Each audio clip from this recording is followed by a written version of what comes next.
ఈ మాటల ద్వారా మళ్ళా ఎవరికి చెప్తున్నారు? తన యజమానికి చెప్పి ఉత్తరం రాస్తున్నారు అనమాట. ఇతను ఇక్కడ నేను బంధకాలలో కనిన కుమారుడు అనేసిను. అంటే ఈ బంధకాలలో ఉన్నప్పుడు అతనికి నేను చెప్పిన వాక్యం ద్వారా అతను ఇప్పుడు అన్ని తప్పులని ఇక చెయ్యనని చెప్పేసేసి ఇక ముందు దేవుని పరిచయంలో ఉంటానని చెప్పారు. ఇంక ఈ పత్రిక మీకు ఎక్కడ అడిగినా ఎప్పుడు అడిగినా మీరందరూ చెప్పగలిగే విధంగా మనసులోకి నాటుకుందా లేదా హల్లెలూయా. అది అన్నగారి యొక్క ఉద్దేశము, దేవుని యొక్క మహాకృప. హల్లెలూయా. చిన్న ప్రార్థన చేసుకొని ముఖ్యమైన వాక్యంలోకి వెళ్ళిపోదాం.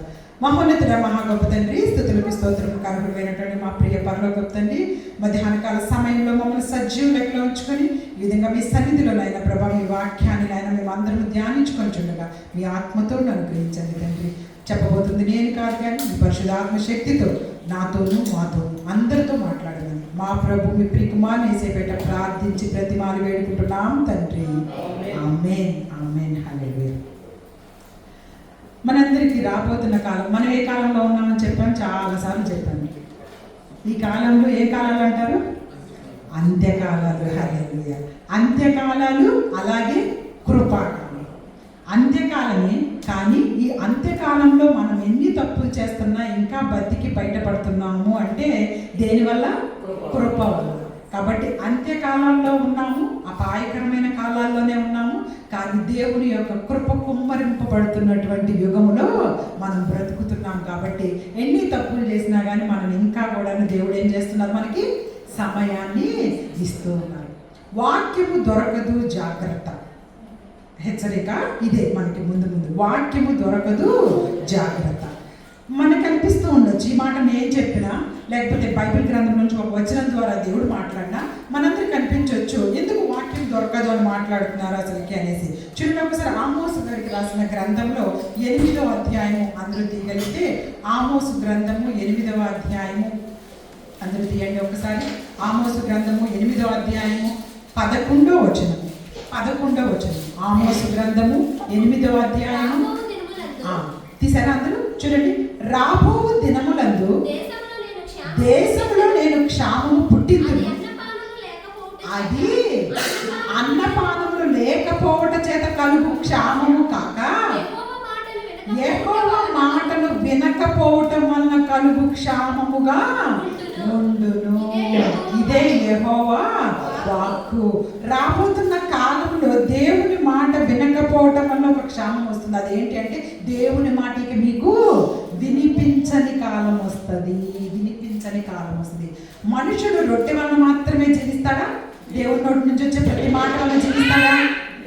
దేవుని నోటి నుండి వచ్చే ప్రతి భోజనం చాలా బాగా మన ఇంట్లో ఒక రోజు అంటే ఉండొచ్చు, మనకి రోజు భోజనం మంచిది ఎవరైనా తయారు చేసి పెట్టి ఉండొచ్చు, లేదా మనమే వండుకొని ఉండొచ్చు.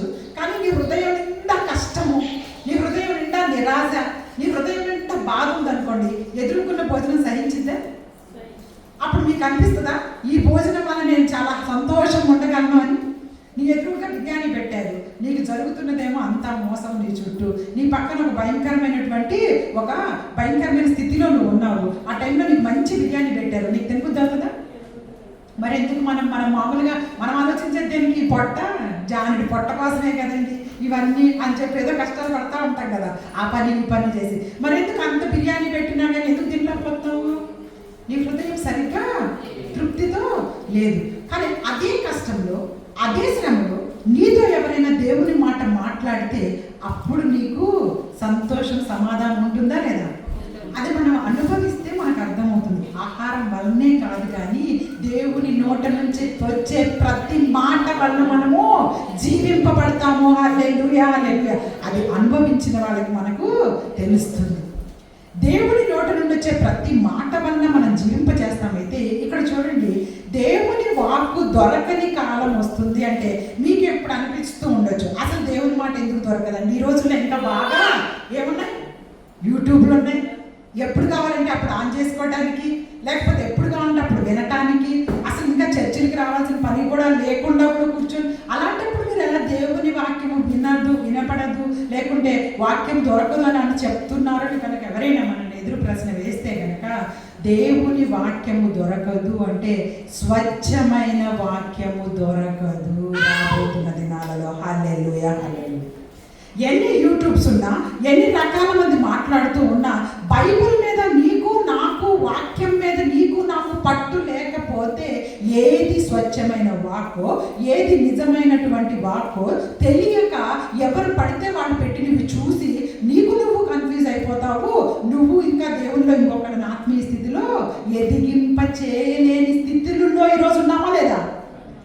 ఎంతో మంది మాట్లాడుతున్న వస్తున్నాయి, ఎన్నో రకాల వాళ్ళు ఏవేవో మాట్లాడుతున్నారు. వీటిలో నిజమేందో అబద్ధమేందో మనకి తెలియక ఏది పడితే అది వింటూ, ఏది మన హృదయాలకు సరిగ్గా పనిచేస్తుందో తెలియక మనమే ఆత్మీయ జీవితంలో ఏమైపోతున్నాం? ఎదగలేని స్థితిలో ఉంటున్నాం. అదే నువ్వే కనుక బైబిల్ చదువుకుంటున్నావు, నువ్వే కనుక దేవుని వాక్యాన్ని శ్రద్ధగా కనుక చదువుకుని ఉన్నట్టయితే ఆ వాక్యము నిన్ను బలపరుస్తుందా లేదా? తప్పకుండా బలపరుస్తుంది. కాబట్టి వాక్యము దొరకదు, జాగ్రత్త. అంటే మనందరికీ తెలిసి ఈ అంత్యకాలాల్లో ఏదైనా సరే నిజంగా స్వచ్ఛమైనది బయట ఉందా? తిండిలో అయినా, బయట ప్రపంచంలో ఒక స్వచ్ఛమైన పాలు దొరుకుతున్నాయా ఎక్కడైనా? ఏంటది? కల్తీ కదా, కల్తీ పాలు, కల్తీ ప్రతిదీ కూడా. ఒక ఫుడ్ అయినా, ఒక రకమైనటువంటి ఏది చూసినా కానీ బయట ఏమైపోయింది ప్రపంచంలో ఈరోజు? కల్తీ, కల్తీ, కల్తీ. ఈరోజు దేవుని వాక్యాన్ని కూడాను కల్తీగా చేసిన వారు ఉన్నారా లేదా? కాబట్టి ఇప్పుడు అది కల్తీయా, అది మంచిదా, ఇది స్వచ్ఛమైనదా ఎలా తెలుస్తుంది నీకు నాకు? మనకి మనం బైబిల్ చదువుకుంటేనే, మనకి మనం దేవుని దగ్గర వాక్యం కొరకు పోరాడి వాక్యం చదివితేనే ఎవరు చెబుతుంది కరెక్టో, ఎవరు చెబుతుంది తప్పో మనకి అర్థమవుతుంది. కాబట్టి వాక్యము దొరకదు, జాగ్రత్త. అంటే ఏదో వాక్యాలు యూట్యూబ్లో వస్తాయి, మాకెందుకు దొరకదు అనుకోకండి. స్వచ్ఛమైన వాక్యము దొరకదు ముందు ముందు కాలాలలో ఇంకనో. హల్లెలూయా, హల్లెలూయా. అందుకే దేవుడు మనందరికీ సామెతలు, ఒక్కసారి మనం 30వ అధ్యాయం 26వ వచనం దగ్గరికి వెళ్ళగలిగితే 25, 26 ఈ రెండు విషయాలు అందరికీ తెలిసినటువంటి విషయమే. చూడండి, ఈరోజు చిన్న విషయమే, త్వరగా ధ్యానం చేసుకుందాము. అనేకమైన ఆత్మీయ పాఠాలు నేర్పించడానికి దేవుడు సిద్ధంగా ఉన్నారు వీటి ద్వారా.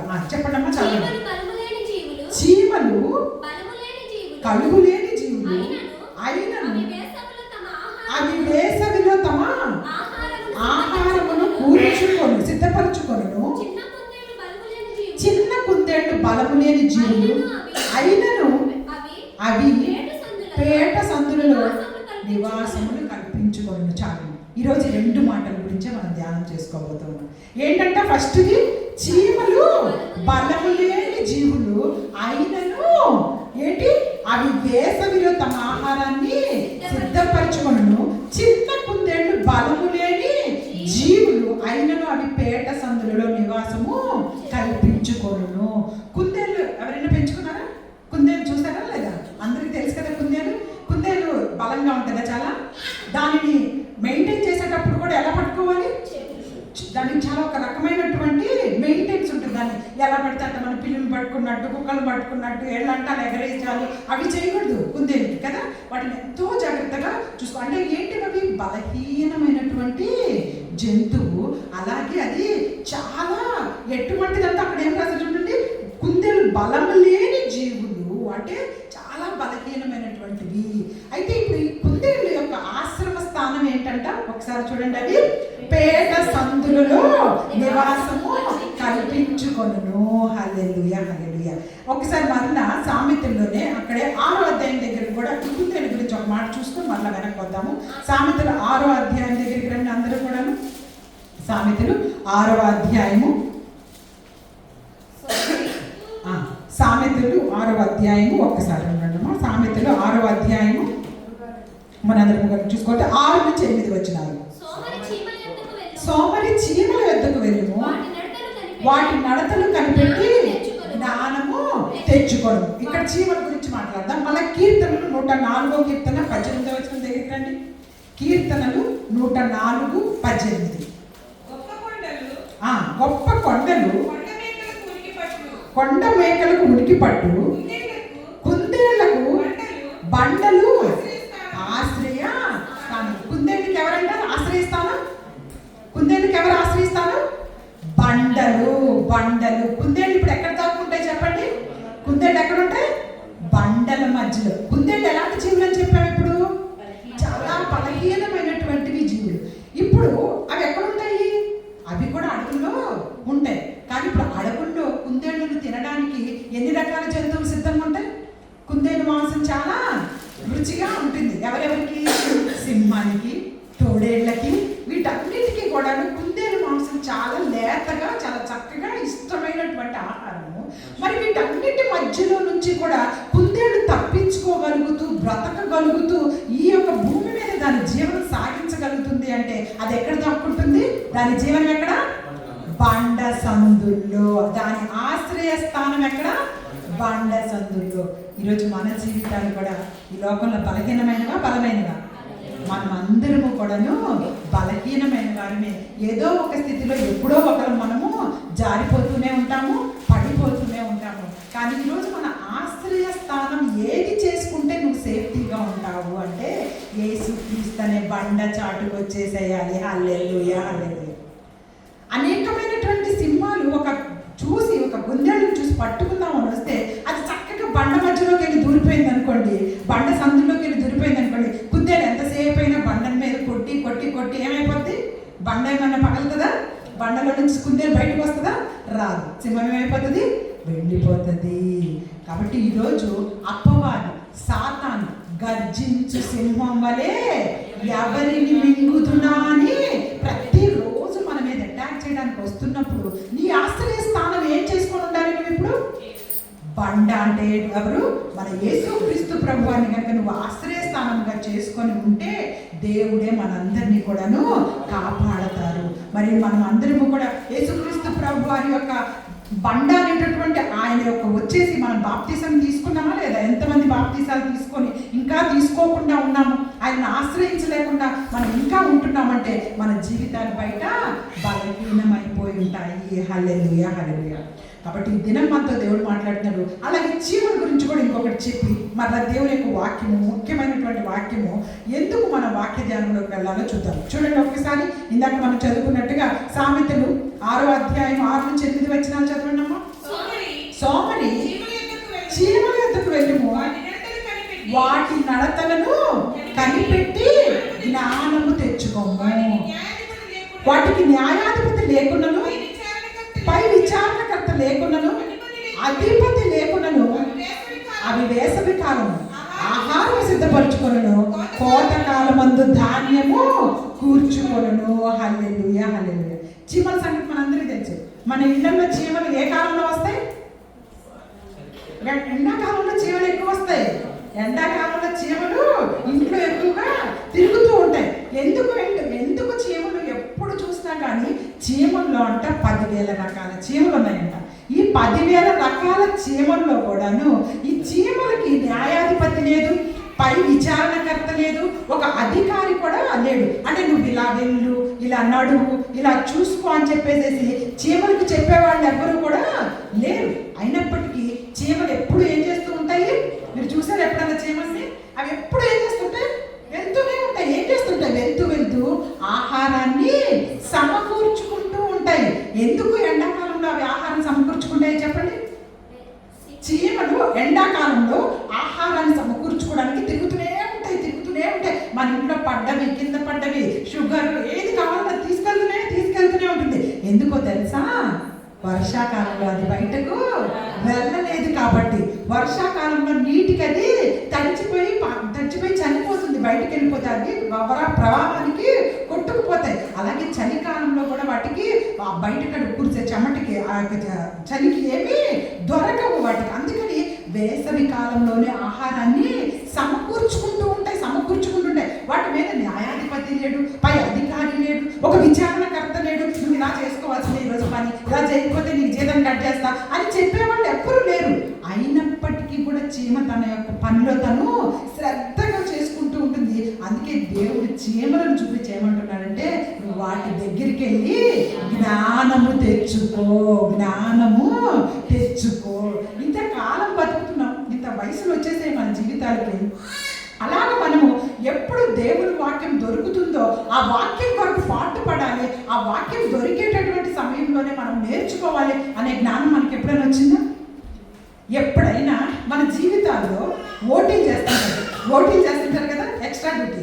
ఓటీ చేస్తుంటే ఓవర్ టైం చేస్తూ ఉంటారు. ఇక్కడ ఓవర్ టైం చేసామంటే కాస్త డబ్బులు వస్తాయి, లేదంటే నైట్ డ్యూటీలు కూడా వేసామంటే చేస్తామంటే ఏమవుతాయి, మనకి ఇంకా డబ్బులు వస్తాయని కదా చేస్తాం. ఎప్పుడన్నా నైట్ అందరూ నిద్రపోయిన తర్వాత నేను బాగా బైబిల్ చదువుకోవాలని ఎప్పుడన్నా ఆలోచించాను.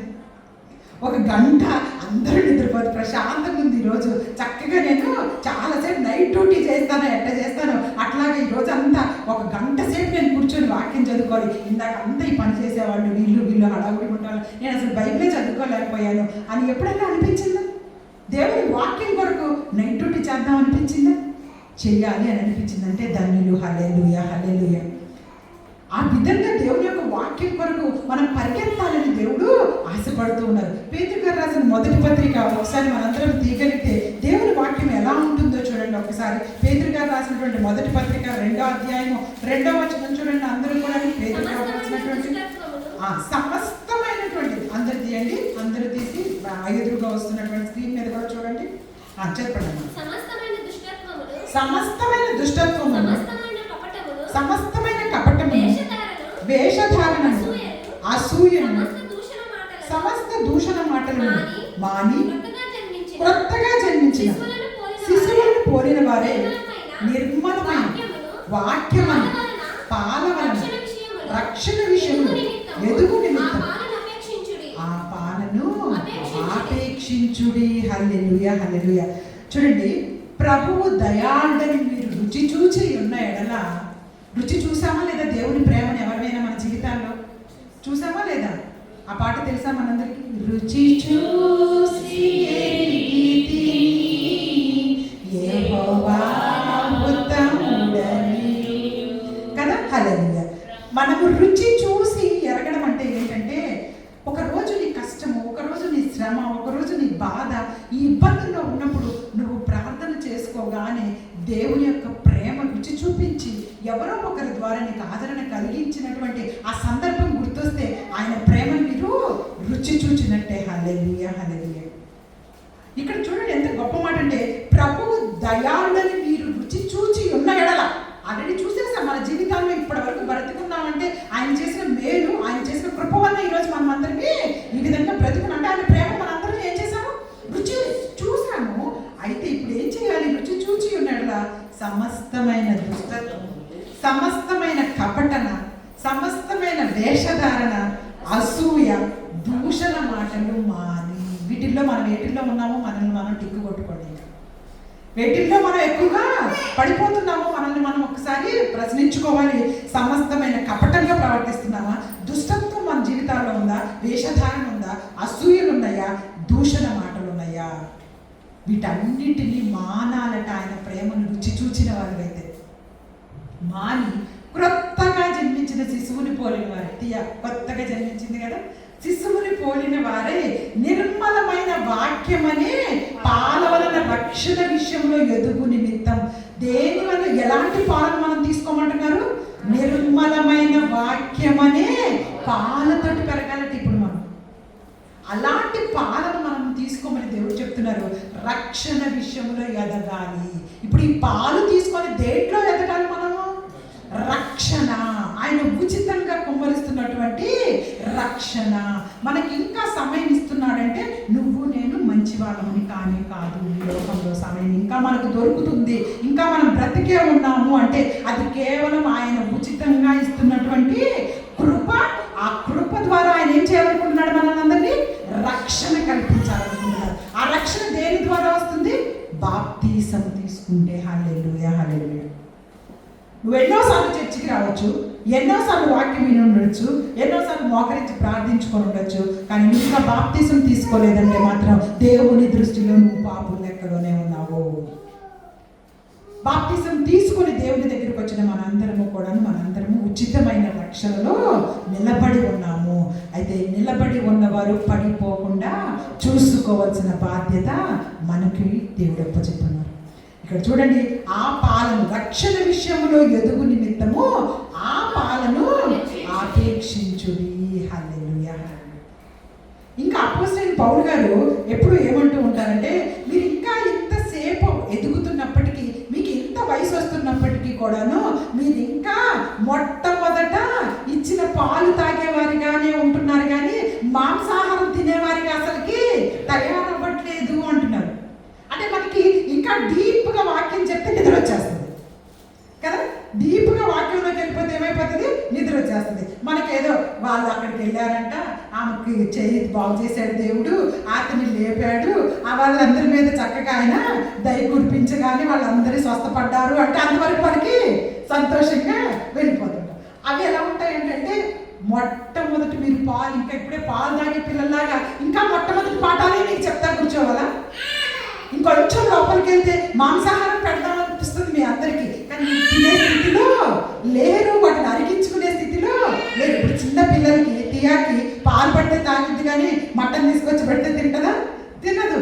దేవుడు కూడా మనల్ని, దేవునిలోకి వచ్చిన బిడ్డలను, వాక్యంలో ఎదగని బిడ్డలందరినీ పాలు తాగే పసిపిల్లల్లో చూస్తున్నాడు. హల్లెలూయా. అందుకే మనందరం ఇంకా రక్షింపబడుతున్నాం. ఎలా చూస్తున్నారంటే ఇంకా వీళ్ళకి సరైన వాక్యం తెలియలేదు కాబట్టే సరిగ్గా జీవితాన్ని నడపలేకపోతున్నారు, ఏదో తప్పులు చేస్తున్నారని దేవుడు అప్పటికప్పుడు క్షమించుకుంటూ ఉన్నారు. పౌలు గారు ఏం మాట్లాడుతున్నారంటే మీరు ఇంకా ఎప్పుడు ఎదుగుతారు, మీకు మాంసాహారం లాంటి భోజనాన్ని నేను, అంటే వాక్యాన్ని, ఆత్మ విషయాలను, పరలోక విషయాలను, అక్కడికి వెళ్ళిన తర్వాత దేవదూతలకి, నువ్వు మనందరూ దేవదూతలకి తీర్పు తీర్చాల్సిన వారిలో ఉన్నామంట. హల్లెలూయా, హల్లెలూయా. ఒక విశ్వాసి పరలోక రాజ్యానికి దేవదూతలకు కూడా దేవుడు ఏ విషయాలు చెప్పడట, మనకి చెప్పిన విషయాలు కూడా దేవదూతలకు తెలియదంట. హల్లెలూయా. వాళ్ళందరూ కూడాను కుమారుడు అంటే యేసుక్రీస్తు ప్రభువారు ఏర్పాటు చేసుకున్న విశ్వాసుల ద్వారా ఏమి చూపిస్తారో దేవుడని, మన ద్వారా జరిగే కార్యాలు చూడాలని తొంగి చూస్తుంటారు వారు ఆకాశం నుంచి. హల్లెలూయా, హల్లెలూయా. దేవుడు మనిషిని అంతగా ప్రేమించాడు, ఆయన కుమారులుగా మనల్ని పెట్టుకున్నాడు, కానీ దేవదూతల్ని పెట్టుకోలా. రేపు అక్కడికి వెళితే దేవదూతల దగ్గర, మన పరలోక రాజ్యం వెళ్తే అక్కడ కూడా దేవదూతలు ఏం చేయాలి తెలుసా? మనకు పరిచర్య చేయాలి. వాళ్ళు మనకి పరిచర్య చేయటానికే దేవదూతలను దేవుడు పెట్టారు తప్పించి వాళ్ళకి మనల్ని పరిచర్య చేయమంటారు. అక్కడికి వెళ్ళి మీరేలాగా పనులు చేయండి అని చెప్పి దేవుడు అనరు. అంత గొప్ప శక్తి కలిగిన దేవదూతలు కూడా ఒక మనిషికి పరిచర్య చేయడానికి దేవుడు ఏర్పాటు చేయాలి. ఇవి ఆత్మీయ లోతులు, ఆత్మీయ జీవితంలో మనం నేర్చుకోవాల్సిన విషయాలు. కాబట్టి మనం పరలోక రాజ్యానికి వెళ్ళటానికి, నిత్య జీవాన్ని సంపాదించడానికి ఇక్కడ వాక్యాన్ని మనం బలంగా నేర్చుకొని ఉండాలని దేవుడు తెలియపరుస్తూ ఉన్నారు.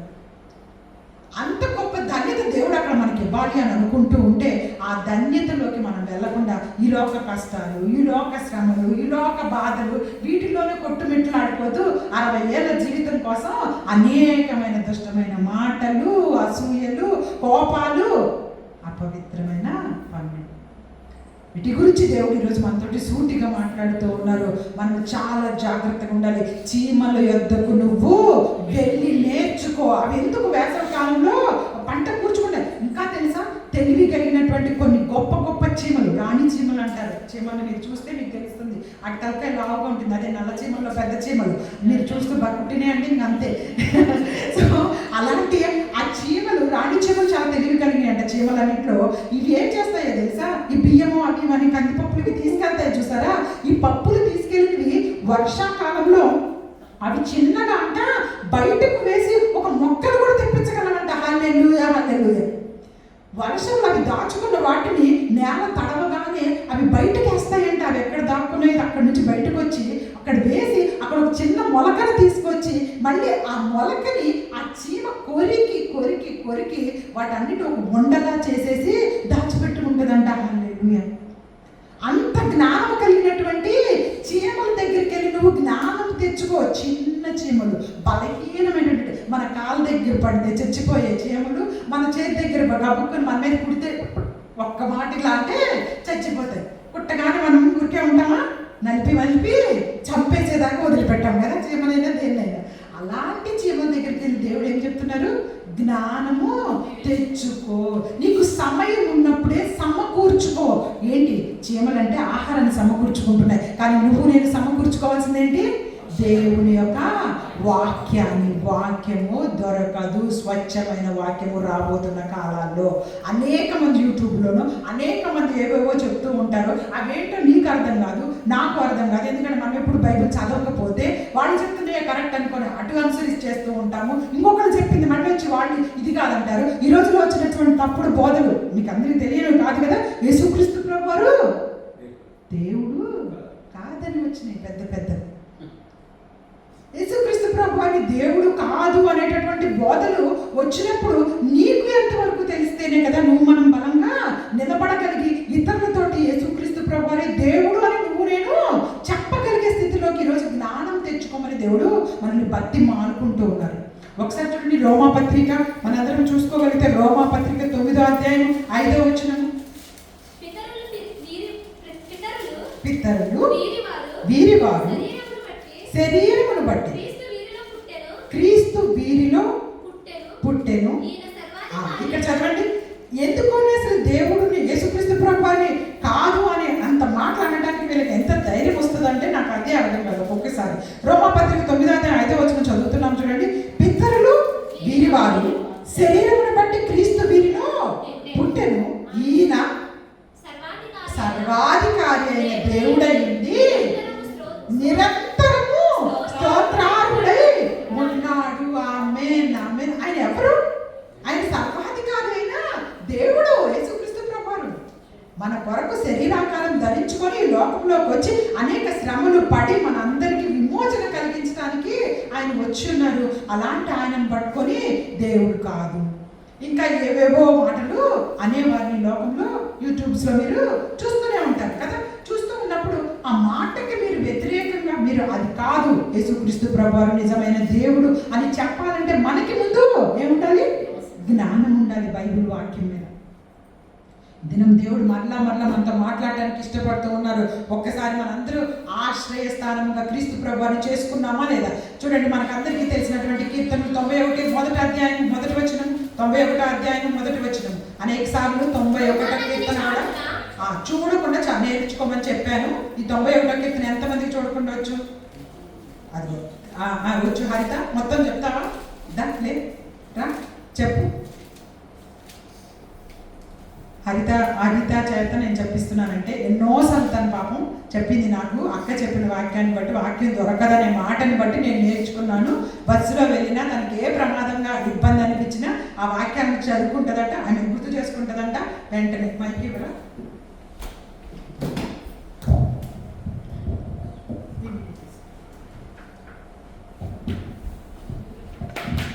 చూడండి, 91వ కీర్తన ఓపెన్ చేసుకొని పెట్టుకోండి. కావాలంటే ఇక్కడ పెట్టకండి, ఇక్కడ క్లోజ్ చేయండి.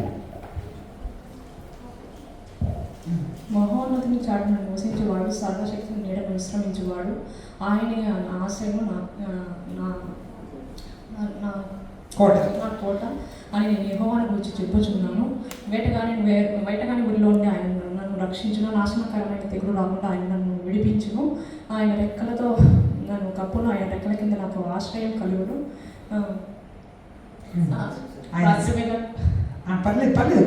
ఆయన సత్యము కేడము దారుణాయి ఉన్నది. రాత్రి వేలు కలుగు భయముకైనను, చీకటికి సంచరించు తెగులుకైనను, మధ్యాహ్న మందు పాడు చేయి రోగములకైనను నేను భయపడకుందును. నా పక్కన 1000 మంది పైనను, కుడి పక్కన 10,000 మంది కూలినను, ఏ అపాయమును నా ఎంతకు రాదు. ఆయన కనులారా చూచుచుండగా ఆయన భక్తిహీనులకు ప్రతిఫలం కలుగును. యెహోవాయే ఆశ్రయమని మహోన్నతుడు దేవుని నివాసం చేసుకొని ఉన్నావు. నీకు అపాయం ఏమి రాదు, ఏ తెగులు నీ గుడారాన్ని సమీపించదు. నీ మార్గములన్నిటిలోనూ నేను కాపాడుటకు ఆయన తన దూతలకు ఆజ్ఞాపించెను. నీ పాదములకు రాయి తగలకుండా వారు తమ చేతుల మీదగా ఎత్తి పట్టుకుందరు. నీవు సింహములను, నాగుపాములను త్రొక్కెదవు, భుజంగములను, కొదమ సింహములను అనగదొక్కెదవు.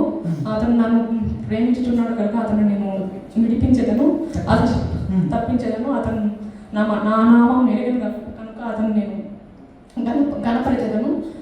అతని శ్రమలో నేను అతను తోడైంది విడిపించెదను. దీర్ఘాయు చేత అతను తృప్తిపరచెదను. నా రక్షణ అతన్ని చూపించేది. గాడ్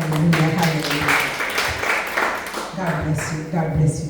చూడండి ఎంత గొప్ప వచనాలు తెలుసా. 91వ కీర్తన మోషే గారు రచించినటువంటి కీర్తనలన్నీ దావీదు గారే రాయలేదండి. కొన్ని కీర్తనలు మోషే గారు, కొన్ని కీర్తనలు ఆసాఫు గారు ఇలా రచించారు, కోరాహు గారు. కాబట్టి ఈ కీర్తన మోషే గారు రచించారు. కీర్తనను మీరు చూడకుండా చదవటం ప్రాక్టీస్ చేయండి.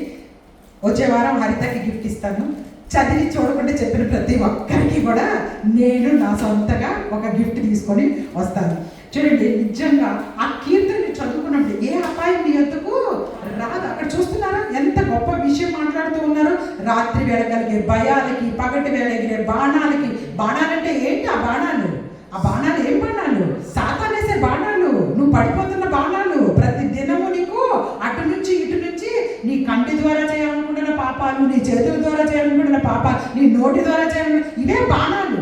ఆ బాణాలు ఏవి నీ దరిచేరకుండా ఆయన కాపాడుతానని చెప్తున్నారు. వాక్యం ద్వారా నువ్వు మాట్లాడితే మాత్రమే వాటి నుంచి తప్పించుకోగలవు. వాక్యం నువ్వు ఎదురు మాట్లాడకపోతే సాతాను బాణాలకి నువ్వు పడిపోతూనే ఉంటావు. ఎక్కడికక్కడ ఫ్లాట్ ఒక్కొక్క బాణానికి అదేసే బాణాలకి పడిపోతూనే మనము ఉంటాం. కాబట్టి ఇక్కడ మొదటి వచనము, మహోన్నతుని చాటున నివసించువాడే సర్వశక్తుని నీడన విశ్రమించువాడు. ఆయనే నాకు ఆశ్రయము, కోట, నేను నమ్ముకును నా దేవుడని నేను యెహోవాను గురించి చెప్పుకొనుచున్నాను. హల్లెలూయా. మహోన్నతుని చాటున నివసించువాడే సర్వశక్తుని నీడన విశ్రమించు. ఇప్పుడు ఎక్కడ బండ సందులోకి వచ్చి కుందేలు దాక్కొని ఆ యొక్క సింహము బారిన పడకుండా కాపాడుకుంటుందో తనను తాను, మనం కూడా మహోన్నతుని చాటున నివసించినప్పుడే మనము లోకంలో అందరి కూడా ఏ సాతానేసే బాణాలు మనకి తగలకుండా కాపాడబడతాము. హల్లెలూయా, హల్లెలూయా. కాబట్టి ఇంత గొప్ప ఆశ్రయస్థానమైనటువంటి ఇంకొకటి కీర్తన 46వ అధ్యాయం మొదటి వచనం చూడండి. మనందరికీ తెలిసిన వచనాలే, కాకపోతే మీకు ఇప్పుడు చూపిస్తుంటే కొత్తగా అనిపిస్తుంది కానీ మనందరికీ తెలిసిన వచనాలే. చూడండి కీర్తన, దేవుడు మనకు ఆశ్రయమును దుర్గమునై ఉన్నాడు, ఆపత్కాలములో ఆయన నమ్ముకొనదగిన సహాయకుడు. ఆయనే మనకు ఆశ్రయము. ఆయననే మనము ఆశ్రయంగా చేసుకుంటే ఇక ఈ లోకంలో నువ్వు దేనికి కూడా భయపడాల్సిన పని లేదు. అందుకే ఈరోజు చీమలను చూపించారు దేవుడు. కుందేళ్ళు బలహీనమైనటువంటి జీవులు, వాటికి అసలు బలం లేదు, ఎవరితో పోరాడలేవు. అవి బయటకు వచ్చినాయి అంటే వాటి మీద పడ్డ జంతువుల నుంచి అవేమన్నా తప్పించుకోగలవా? తప్పించుకోలేవు. వాటికి ఏమన్నా ఇవి ఉంటాయా? కొమ్ములు కానీ ఏమన్నా ఆ కొమ్ములతో పొడవటానికి కానీ తప్పించుకోవడానికి వాటికి ఏది కూడా లేదు. అయినా అంత బలహీనమైనటువంటి కుందేళ్ళు కూడాను ఎంతగా బండను ఆశ్రయస్థానంగా చేసుకొని కాపాడబడుతున్నాయి. కాబట్టి ఈ జీవితాల్లో మనకి క్రికెట్కు బ్యాటింగ్ చేయడానికి వెళ్ళేవాళ్ళు బ్యాట్ తీసుకోకుండా వెళ్తే ఎలా ఉంటుంది? బ్యాట్ తీసుకోకుండా క్రికెట్ బ్యాట్ అని పిలుస్తున్నారు, ఫస్ట్ నువ్వే బ్యాట్ అని చేయాలని. అప్పుడు అతను బ్యాట్ పట్టుకోకుండా లోపలికి వెళ్తే నవ్వుతారా లేదా? మనకి ఉరికే ఇలాగే నవ్వొచ్చిందంటే స్టేడియంలో ఉన్న అందరూ ఇంకా పక్కన నవ్వుతారు. ఈరోజు మనం కూడా ఈ లోకంలో ఇప్పుడు అన్నందా చెప్పారు ఆ పాట, ఎడబాయి నీ కృప పాట, ఎప్పుడు కూడా అందరికీ ధైర్యం ఇచ్చే పాట. జీవితం అనే పోరాటంలో, సేవ అనే పోరాటంలో మన బలాన్ని చూసుకొని మనం ఏమైపోతాం ఒక్కొక్కసారి. నేను చేయగలనంటారా? అయ్యో ఇక నా వల్ల కావట్లేదే, ఇంత కష్టపడి ఇంత చేస్తున్నా కానీ మళ్ళీ ఇన్ని మాటలా, ఇన్ని రకాలైనటువంటి అపనిందలా అని కొన్నిసార్లు మనకి మన బలం చూసుకొని ఏమైపోతుంటాము, మనం బలహీనంగా మాట్లాడుకుంటాం. నా వల్ల కాదనుకుంటానండి సేవ చేయటం అని మనమే డల్ అయిపోతూ ఉంటాము. కానీ అదే సమయంలో ఒక లైన్ ఉంది అక్కడ, ప్రధాన యాజకుడా నీ అనుభవాలతో బలపరిచితివి. హల్లెలూయా, హల్లెలూయా. ఆయన ప్రధాన యాజకుడు, ఈ లోకంలో మన కొరకు వచ్చారు. ఇప్పుడు ప్రధాన యాజకుడు ఏం చేస్తారు?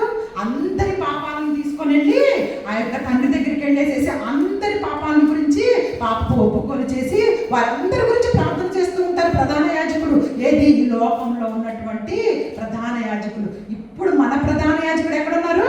పరలోకంలో తండ్రి పక్కన కుడి చేతి వైపున కూర్చొని నువ్వు నేను చేసిన ప్రతి ప్రార్థనని కూడాను తండ్రి దగ్గరికి ప్రధాన యాజకుడు తీసుకెళ్తూ ఉన్నారు. ఆ ప్రధాన యాజకుడు తన అనుభవాలతో మనల్ని బలపరుస్తున్నారు. అంటే ఏంటి తన అనుభవాలు? ఈ లోకంలో ఉన్నప్పుడు తనకు వచ్చినటువంటి శ్రమలే అనుభవాలు. ఈ లోకంలో తన మనిషిగా శరీరాకారం దాల్చినప్పుడు ఎన్ని మాటలు, ఎంత దూషణ మాటలు. ఆయన ఒక దయ్యాన్ని వదిలిస్తే ఏమన్నారు అందరూ? ఈయన దయ్యాలకి అధిపతి, అందుకే దయ్యాలు ఈయన మాట వింటున్నాయి. శక్తిని గుర్తించట్లా. ఈయన దెయ్యాలకు అధిపతి, అందుకే దెయ్యం కలిసిపోయింది. మనం కూడా చాలా లోకంలో మాట్లాడుతూ ఉంటారు కదా, ఏదైనా సరిగ్గా మాట్లాడిన వాళ్ళని చూస్తే ఆ ఇల్లు ఒకటేలా అయిపోయారని, ఆ టైప్లో మాట్లాడే వేసేయండి. ఆయనకి సిలువ వేస్తున్నప్పుడు వెనక నుంచి ముందు నుంచి కొట్టింది ఎవరో కనిపెట్టని ఒక చీట్లు వేసుకుంటున్నాడు. భూమి వేశారు ఆయన మీద, ముళ్ళ కిరీటం పెట్టారు. నీకు నాకు వస్తున్నటువంటి ఆ యొక్క చెడ్డ ఆలోచనను బట్టి ఆయన తలకు ముళ్ళ కిరీటం పెట్టుకున్నారు. మన చేతులతో చేసిన పాపాల వల్ల ఆయన చేతులకు మేకులు గుచ్చారు. మన కాళ్ళతో పాపపు పనుల కోసం పరిగెత్తిన వాటి కొరకే ఆయన కాళ్ళకు శీలలు గుచ్చారు.